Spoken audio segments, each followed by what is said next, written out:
I finished Squid Game. How did you feel about Squid Game as a whole? I liked it. It's definitely overrated by a substantial margin. I mean, the amount that everybody's going crazy over this phenomenon that is the Squid Game, it's definitely not warranted. But it's a good time. So like, it's not like I watched it and hated it.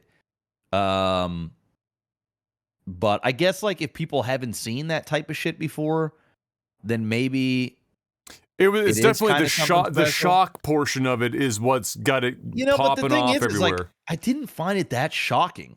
Like we might be a little too desensitized, whereas the normal Netflix watcher, I suppose, not quite as desensitized as we are. Yeah, I mean, I suppose. Like, I'm obviously not going to spoil anything, but I found once we got into like episode, I think 6 or something, when they introduced I gotta be careful how I say this. They introduce you kind of see more of the overlords. Yeah. We'll put it that way. That one that hurt the soul. That hurt the soul. I mean, yeah, that shit it hurt the soul. That felt very Korean. Well, it was somebody that very obviously doesn't speak English, writing dialogue for English. Yeah, and they got actors that had no offense to them, no right to be on camera, and had them do those lines, and so it was like a stacked effect of like. Yeah, bad English dialogue with terrible actors. Yeah, like I mean, maybe in the Korean culture side of things, maybe that's appropriate. I don't know. I don't watch enough like Korean related stuff where the English speaking characters are like almost cartoony. Like almost I think it was intentionally very almost parody of the North American or American. It was so hard. It was so hard to take wealthy that serious. Person. Like it was so, and I knew exactly like where the show was going. I knew exactly why this was happening, but like at the same time, when these characters got involved, I was like, this, like, I mean, it dumbed the show down. Like I would have rather have had more Korean or even different. I don't know. It's almost like. It was almost like watching like an English movie where you're dealing with like bad Russian mobsters, and they're not really like Russian mobsters, but they're shitty actors playing bad Russian mobsters, and it just comes off like that, and it took me out of the show. But overall, I enjoyed the show. There wasn't really much in there that I didn't see coming. Even the very end, Kayla called out a while ago. I didn't really see that coming, but some of the other stuff did. Yeah, I mean, overall, if I had to give it a rating out of a 10, I'd probably give it an 8. Just from a standpoint of like, it was entertaining. It's on Netflix.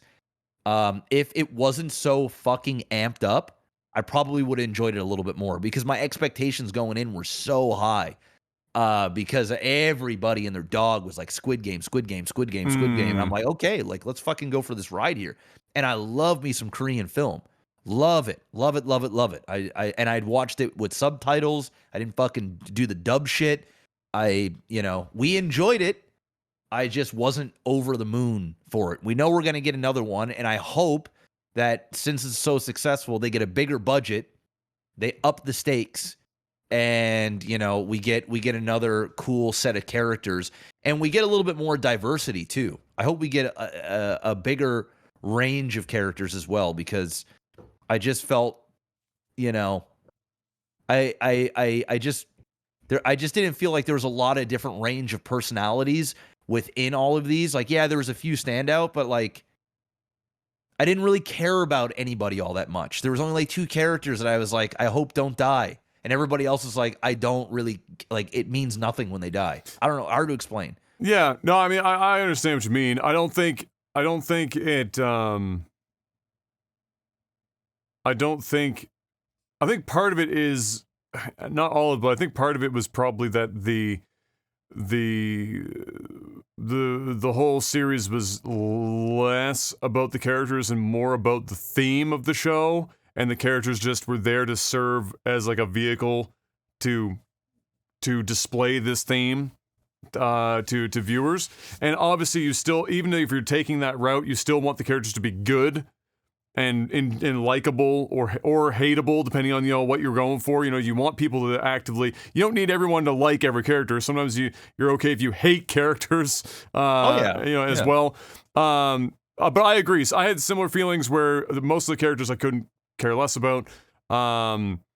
I think that there's that one girl that everyone like, and for good reason. Those two did that one episode was really well done from front to back. Everyone that was involved in that episode, there was a lot of emotional weight.